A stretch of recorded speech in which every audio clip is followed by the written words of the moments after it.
They called me a thief at my billionaire grandfather's will, reading right there in front of everyone who ever pretended to love me. My cousin Brittany stood up first, designer heels planted like she owned the room. "Sophia doesn't deserve a penny," she announced, pointing at me as if I was something sticky on the bottom of her shoe. My father didn't stop her. He nodded. Whispers snapped through the mansion's library like dry branches. My aunt clutched her pearls. My brother stared at the floor. And then the word hit me sharp, humiliating, final: thief. I didn't even get to defend myself before the attorney, Mr. Caldwell, calmly closed the folder and said, "Your grandfather expected this." He turned his laptop toward the big screen.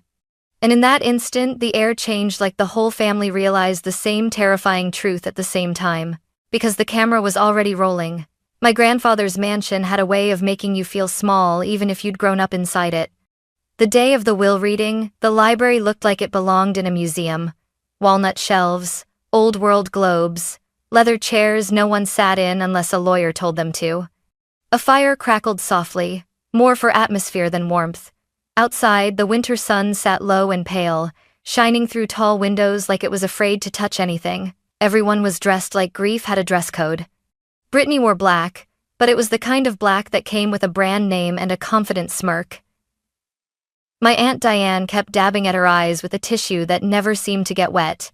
My father, Mark, sat at the head of the seating arrangement like he was already practicing ownership.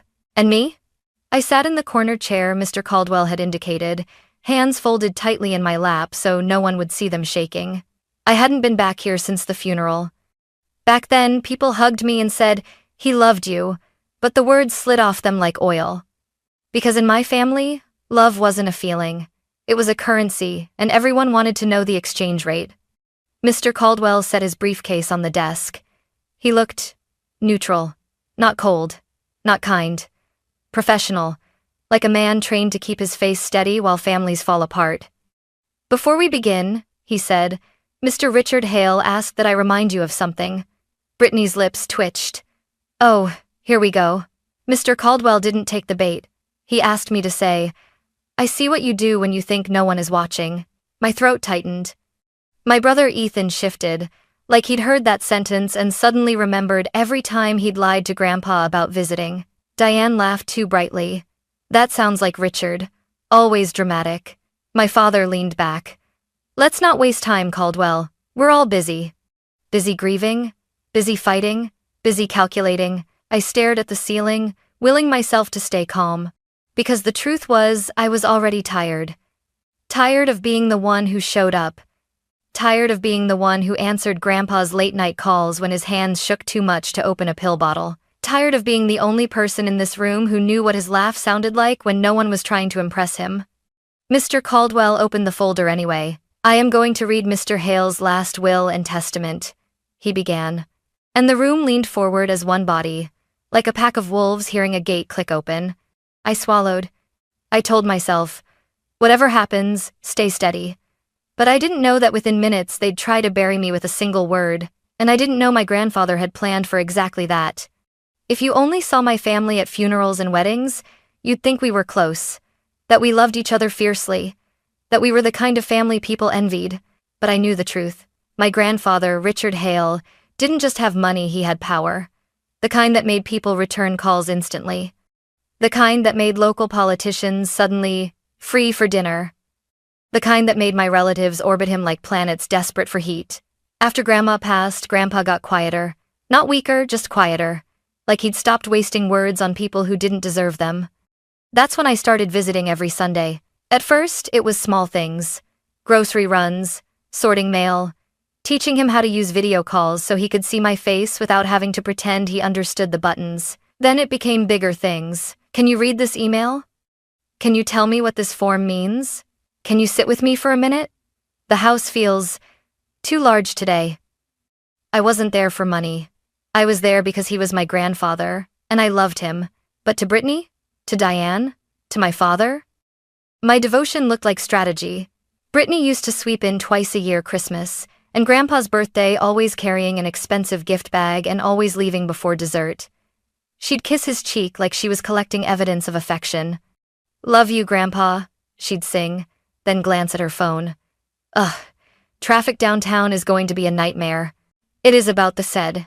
My Aunt Diane visited when she needed something, usually a signature. My father? My father visited when there were witnesses. He'd sit in Grandpa's study, voice warm and rehearsed. Dad, you know I'm here for you. Then Grandpa would mention a charity project or an investment opportunity, and my father's eyes would light up like he'd spotted a loophole. Yeah, he'd say, leaning in. Let's talk numbers. And Grandpa would look at me, just a quick glance that said, You see it too, don't you? I did. The last time I saw Grandpa alive, he was in his favorite chair by the window, wearing that old gray sweater Grandma used to tease him about. His hands looked thinner than I remembered, but his eyes were sharp. Soph, he said, patting the armrest. Sit. I sat. He studied my face like he was memorizing it. They'll behave at the will reading, he said. I laughed, thinking he was joking. Sure they will. He didn't laugh back.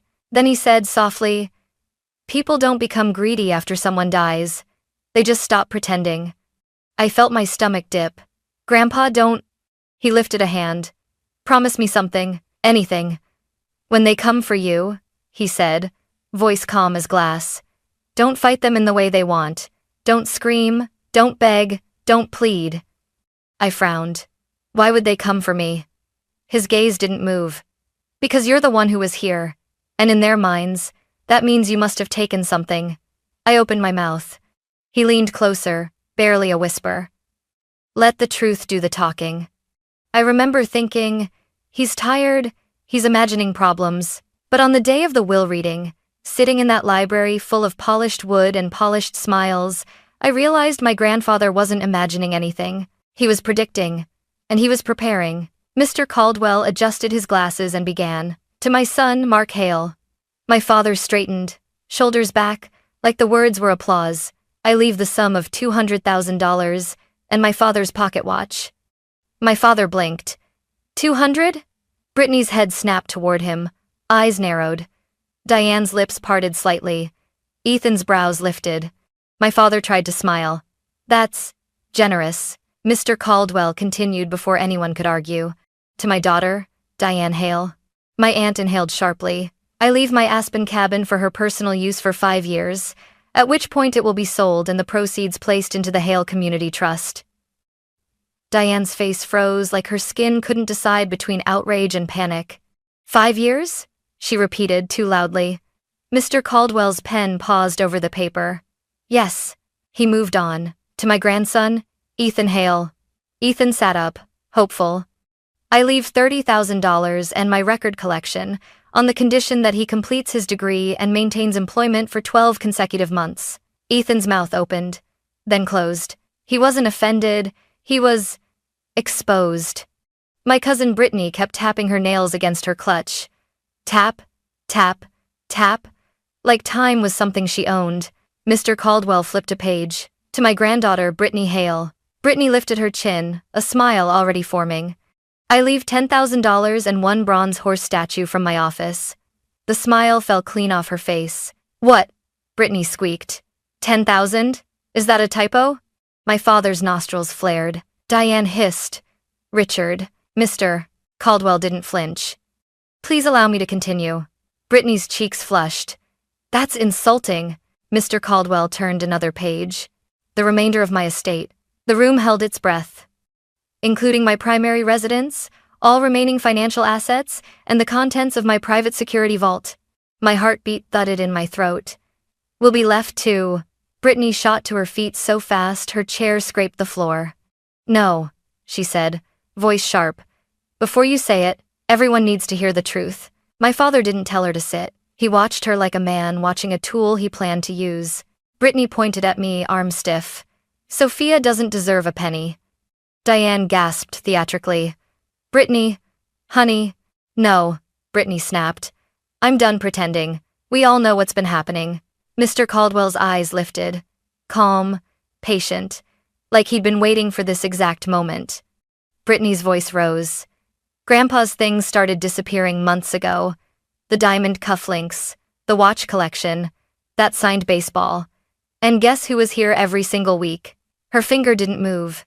It stayed locked on me like a laser. My stomach turned cold. My father finally spoke. "Brittany," he said, voice measured. "Let her talk." "Let me talk?" He sounded generous, but his eyes said something else. "Go ahead, Sophia. Make it worse for yourself." I looked around the room. Ethan wouldn't meet my gaze. Diane's mouth was tight, her disappointment already forming, like she'd decided my guilt before the evidence arrived. Brittany's smile sharpened. She had access. She had passwords. She had time alone with him. And a view case supprivating the breasts. My hands clenched in my lap. I forced my voice steady. "That's not true." Brittany laughed. "Oh, please. You're a scholarship girl who married into nothing and teaches what? Middle school? You really expect us to believe you didn't see an opportunity?" The insult landed, hot and humiliating. My father's voice came again, softer. "Sophia, did you take anything from your grandfather?" It wasn't a question. It was a trap, and the room leaned in to watch me fall into it. I stared at my father like I didn't recognize him. "Dad," I said carefully. "You know me." He didn't answer. Brittany crossed her arms. "Say it louder. Tell everyone you didn't take anything." My Aunt Diane stood, shaking her head like she was devastated. "Sophia, sweetheart, if you made a mistake, now is the time to confess. Confess." Like the word itself could make the lie real. I felt my cheeks burn. "I didn't take anything. I helped Grandpa. That's all." Brittany scoffed. "Right, you helped." Then she turned to the room like she was presenting a case. "Let's be logical. Grandpa kept valuables in the house. Items started disappearing. Who had consistent access? Sophia." My father nodded slowly. "It's concerning." "Concerning?" I echoed, a bitter laugh threatening to escape. "That's your word? Concerning?" Ethan finally spoke, voice uncertain. "Soph, did Grandpa ever give you something? Like permission to take anything?" I stared at him. "No. And even if he did, why are you asking like I'm guilty?" He flinched. "I'm just trying to understand." Diane sighed, hands clasped. "Sweetheart, this isn't personal. It's about the estate. If items are missing, it affects everyone." There it was. Not grief, not trust, not family. The estate? Brittany tilted her head. "Also, funny thing. Someone from my friend group said they saw you at an upscale pawn shop." My heart dropped. I had been there once because my grandfather asked me to help him appraise a few items for insurance. We'd gone together. He'd laughed the whole time, teasing the appraiser's bow tie. But in this room, with Brittany's eyes gleaming, the truth didn't sound clean. It sounded like an excuse. My father's jaw tightened. "A pawn shop?" "Dad," I said sharply. "Grandpa was with me." Brittany pounced. "Oh, sure. Convenient. Grandpa was with you. Can he confirm that now?" Silence slammed down. I felt something in me crack, not loudly, not dramatically, but like a small internal collapse. Because I realized they weren't confused. They weren't investigating. They were deciding. Mr. Caldwell remained still, watching it unfold as if he were taking notes for a larger plan. Brittany took another step forward. "She doesn't deserve a penny," she repeated, louder. "And if Grandpa left her anything, we contest the will. We argue he was manipulated." Diane gasped. "Manipulated? Richard? Impossible." My father's voice was calm. "People deteriorate in the end, Diane." I whipped my head toward him. He was sharp. My father raised his eyebrows. "Was he? Or were you influencing him?" I stared at him, stunned. Brittany's grin widened. "Exactly." Ethan looked like he wanted to disappear into the carpet. I pushed my chair back and stood, legs trembling. "This is disgusting," I said, voice shaking but loud enough to cut through the whispers.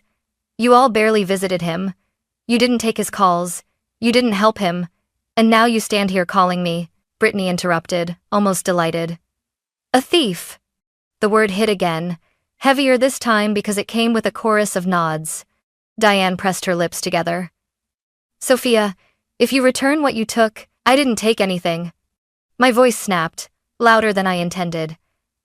The room went still, then immediately shifted into judgment, like my raised voice was proof of guilt. Brittany's eyes glittered. "See? Defensive." My father's tone softened, falsely compassionate. Sophia, we can handle this quietly if you cooperate, quietly. Like he was offering mercy. Like he wasn't the one holding the knife of accusation. I felt my hands shaking. I forced them still. Then Mr. Caldwell raised one hand slowly, deliberately. The room obeyed him without realizing it. Enough, he said. His voice was not loud. It didn't need to be. It carried authority built over decades, authority my grandfather had trusted. Everyone looked at him. Brittany folded her arms. Finally, tell her she's not getting anything. Mr. Caldwell's eyes flicked to her, then to my father, then around the room. I was instructed, he said calmly, to allow this to happen. My stomach tightened. My father narrowed his eyes. What do you mean? Mr. Caldwell closed the will folder carefully. Then he said the sentence that made the room feel suddenly colder. Your grandfather expected this. The shift was immediate. It wasn't just the words. It was the way Mr. Caldwell said them, like he wasn't surprised, like he'd been standing in the rain for hours waiting for the storm to finally arrive. Brittany laughed, but it came out brittle. Okay, and? Grandpa expected us to call out a thief? Mr. Caldwell didn't answer her right away. He opened his briefcase and pulled out a sleek laptop that looked almost insulting among the antique furniture. Diane blinked rapidly. What is that for? Mr. Caldwell set the laptop down and connected it to the large screen mounted above the fireplace installed last year, ironically, at my father's insistence.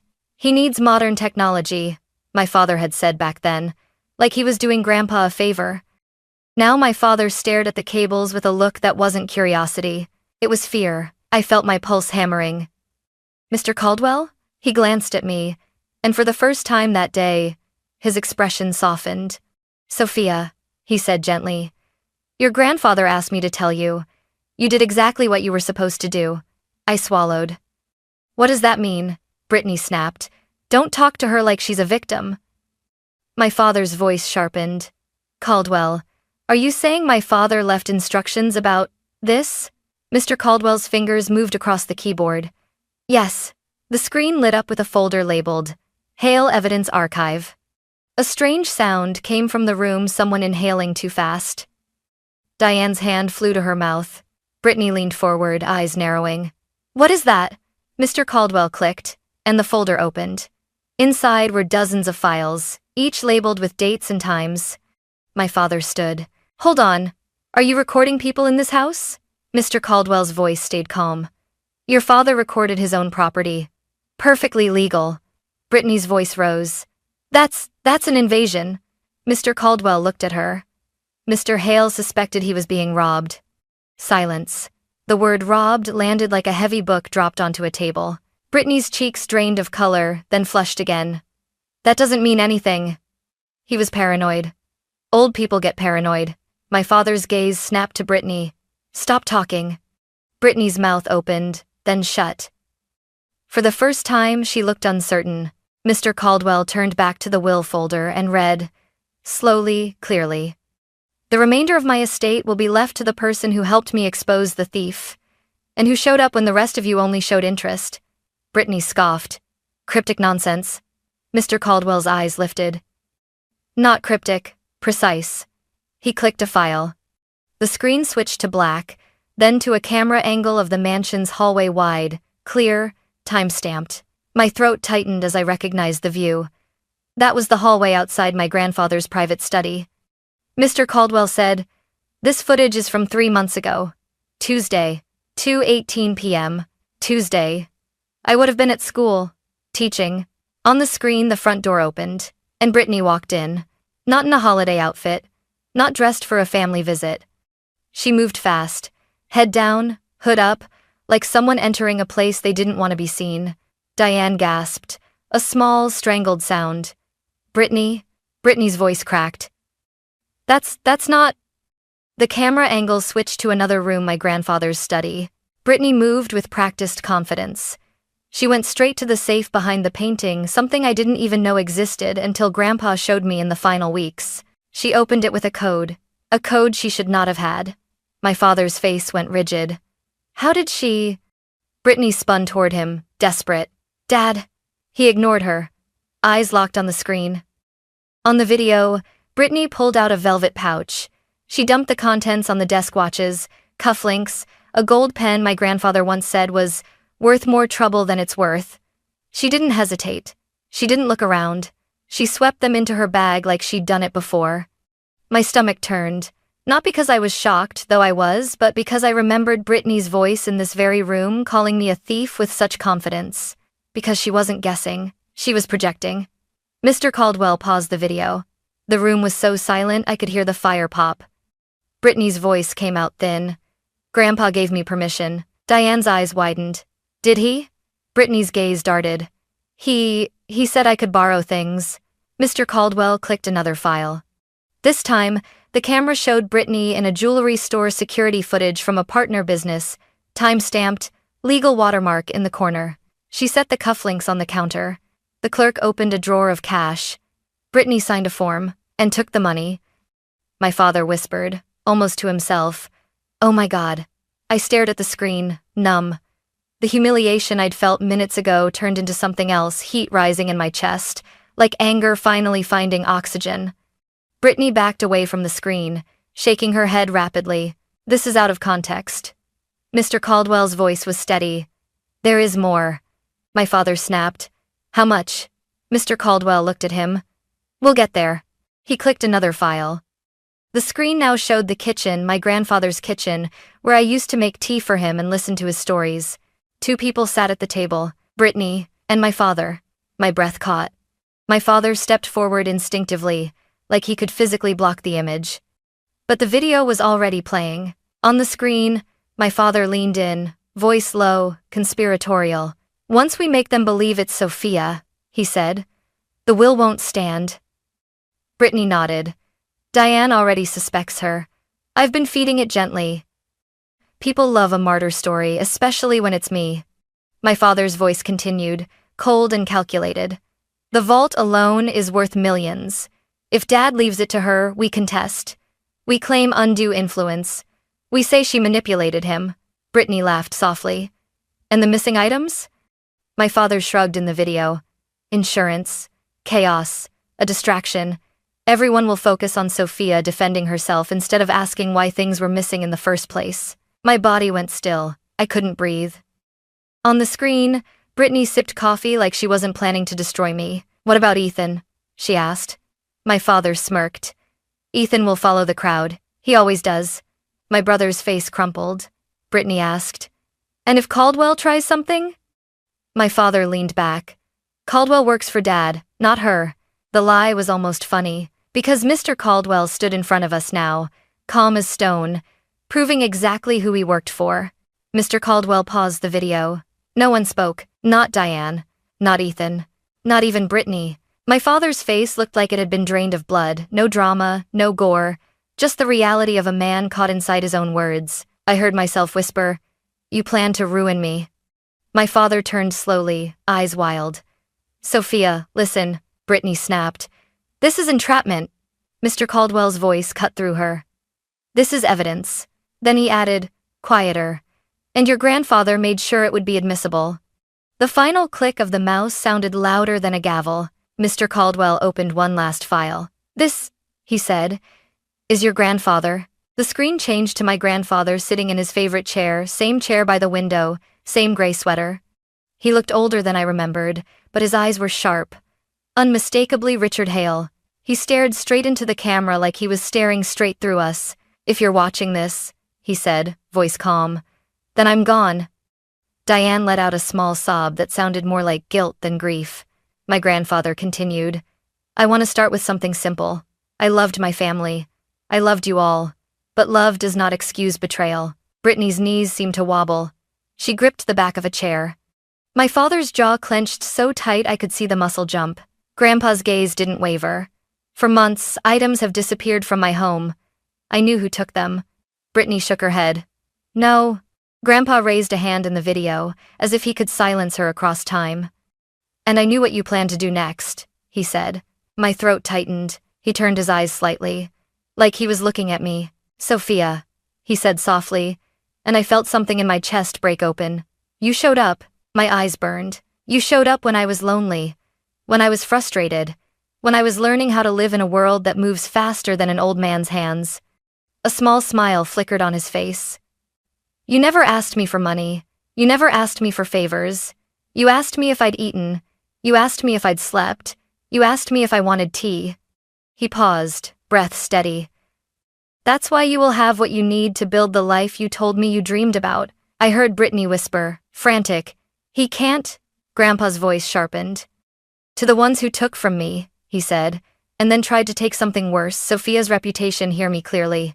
The room felt like it was shrinking around us. Greed doesn't start in your hands, he said. It starts in the stories you tell yourself to justify what you do. My father's face contorted. Dad.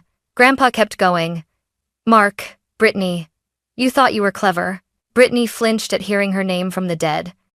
You thought you could create a villain so the family would rally around you, Grandpa said. You chose Sophia because she is kind. Because she avoids conflict. Because she doesn't play your games. My stomach twisted. Tears blurred my vision. Grandpa's voice softened again. Sophia, sweetheart, you were never weak. You were simply decent in a room full of people who mistake decency for stupidity. Ethan made a choking sound. Oh God. Grandpa looked back to the camera. I've already provided copies of this evidence to my attorney. And yes, law enforcement has been advised where appropriate. His video stack says. Brittany snapped. He can't do that. Mr. Caldwell didn't even glance at her. He can. He did, Grandpa continued. I want restitution. I want accountability. But I don't want this family destroyed by screaming and cruelty. He paused. I want the truth. Clean, clear, unavoidable. He leaned forward slightly, eyes narrowing with that familiar look, the one that used to silence a room full of executives. So here is what will happen. My heart pounded. The person who returns what was taken, cooperates with the investigation, and makes genuine amends, will be spared the harshest consequences available. Brittany's breath hitched, like she'd been handed a lifeline and was afraid to grab it. Grandpa's voice stayed firm. The person who denies, threatens, or attempts retaliation will meet the full weight of the law. Retaliation. My skin prickled, because even now, even with evidence on the screen, I could feel my father's anger like heat. Grandpa's expression softened again. Sophia will receive the estate, including the mansion, the financial assets, and the private vault. She will also receive my legal team's support to ensure she is protected. This is not charity. This is justice. Diane collapsed back into her seat, whispering, Richard. Grandpa's eyes held the camera. To the rest of you. If you want to be in Sophia's life, you will show up. Not with demands. Not with excuses. With effort. Then he smiled small, almost mischievous. One last thing, he said. Sophia. My breath caught. In the vault is a letter for you. It includes a plan we discussed, your community scholarship program. You told me you wanted to help kids who feel invisible, who are underestimated. Tears fell freely now. You can do it, Grandpa said gently, and you won't do it alone. The video ended. The screen went black, and for a moment no one moved. Brittany's voice broke the silence, thin and furious. This is insane. I'll sue. My father rounded on Mr. Caldwell. You're going to hand everything to her? Over a video? Mr. Caldwell's tone remained neutral. Over evidence. Over a will. Over the law.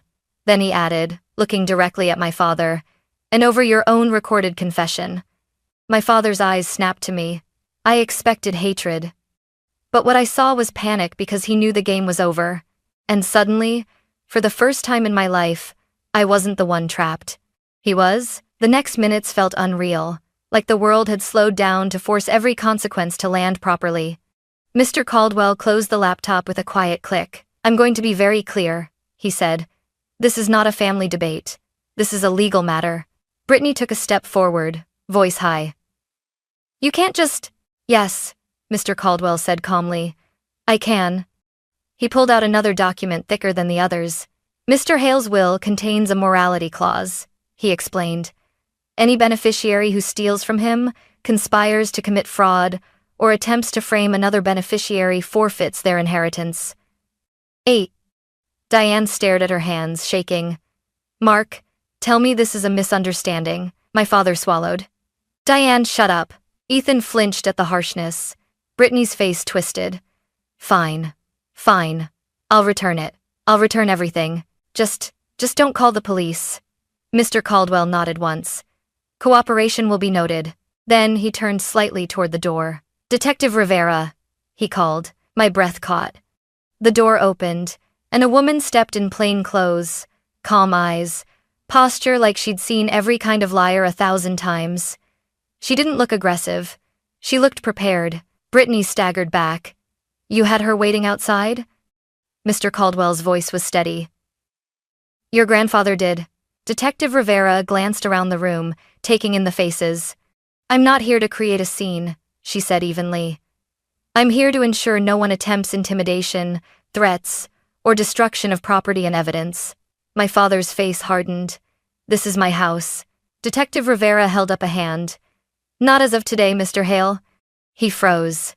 I felt something shift in my spine like I'd been standing bent for years, and suddenly remembered I could straighten. Mr. Caldwell slid an envelope toward me.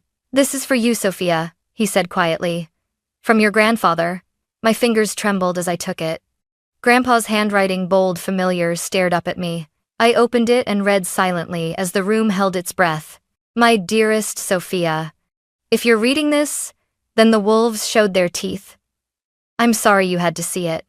But I'm not sorry you now know the truth. Don't let their betrayal harden you. Let it sharpen you. My throat tightened. I'm leaving you resources, and I'm leaving you protection. Use both wisely. Build what you told me you wanted to build. Make something good out of a place that once felt heavy. I swallowed hard. And remember, justice doesn't need to be cruel to be real. I looked up, eyes wet. Brittany was staring at me like I'd stolen oxygen from her lungs. My father's voice came out low, threatening without saying the forbidden words. Sophia, we can talk about this privately. Detective Rivera's gaze snapped to him. Not without counsel present.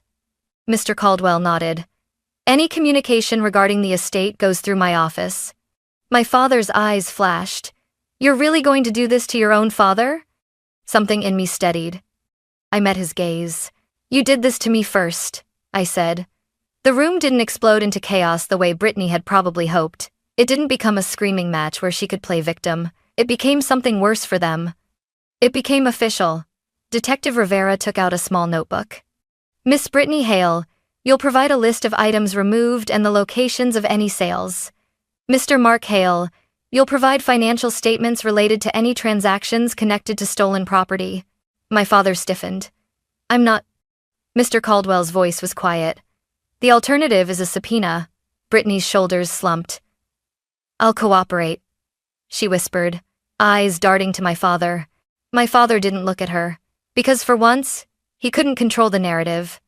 And when the narrative dies, all that's left is the truth. 6 months later, the mansion didn't feel like a weapon. It felt like a place that could breathe. I didn't keep it as a trophy. I didn't throw parties to prove a point. I didn't post dramatic photos online. I did what Grandpa and I talked about in those quiet Sunday afternoons. I turned it into something useful. The library where they called me a thief became a scholarship office and tutoring space. The long dining room where my father used to brag about legacy became a community meeting room where families could ask for legal guidance free, funded by the Hale Community Trust. And the vault? The vault held more than money. It held letters my grandfather's and my grandmother's written across decades. It held documents for a scholarship foundation already drafted and ready. It held a final note in Grandpa's blunt handwriting. Don't just inherit, build. Ethan came around slowly. At first he avoided me. Then one day he showed up with a box of old photos. I'm sorry, he said, voice rough. I didn't know what to do in that room. I didn't forgive him instantly. I didn't pretend it didn't hurt. But I nodded. Show up again, I said. That's how you make it right. Diane apologized, too tearful, dramatic, but real enough that I believed she regretted it. Brittany? Brittany returned most of what she took. Some items were gone for good. She faced consequences, legal and personal. There was no revenge fantasy, no cruelty, just accountability. She lost her perfect reputation, and for the first time, she had to live without it. My father tried to fight. He tried to threaten. He tried to pressure. He tried to paint me as ungrateful. But the law doesn't care about family titles. And Mr. Caldwell made sure I had protection restraining boundaries, official channels, documented communication, everything clean, everything enforceable. Some nights I still remembered that moment, Brittany's finger pointing, the word thief echoing, my father's silence. But then I'd walk into the tutoring room and see a kid solving a math problem with a smile like they'd finally been seen. And I'd remember Grandpa's last lesson. Truth is not just something you discover. It's something you build your life around so no one can shake it again. On the first anniversary of the will reading, I placed a cinnamon roll, Grandpa's favorite, on his grave. I did it, I whispered. The wind moved through the trees, soft and steady. And for the first time in a long time, I felt safe.